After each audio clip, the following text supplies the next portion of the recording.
এই নদীতে বড় ভাঙনে অনেক ভাঙতেছে, বছর বছরই ভাঙে।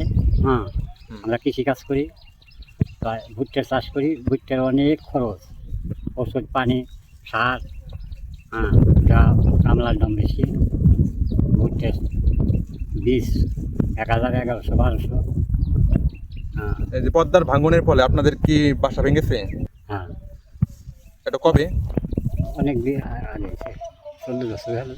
আপনার যে ঘাটটা, হ্যাঁ, এই ঘাটটার নাম কি? এটা হন্যের ঘাট। হন্যের ঘাট। হন্যের ঘাট, হ্যাঁ। ও আচ্ছা। আপনি কত বছর যাবত মানে কৃষিকাজের সঙ্গে জড়িত আছেন? মোটামুটি 20 বছর। 20 বছর না? আপনার বয়স কেমন হবে? 70-75 বছর। 70-75 না?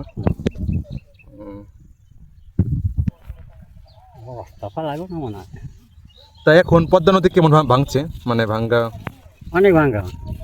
মানে এটা নেই ভাঙতেছে না আগেও ভাঙতো? এই বর্ষায় ভাঙবো, এখন ভাঙে কম। বর্ষায় ভাঙবো দেখো বেশি, আহ, বর্ষার স্রোতে। তা আপনাদের আগের বাড়ি কত সাল নাগাদ ভাঙছিল? 40 বছর। 40 বছর। এর মানে 1980-র দিকে সম্ভবত না?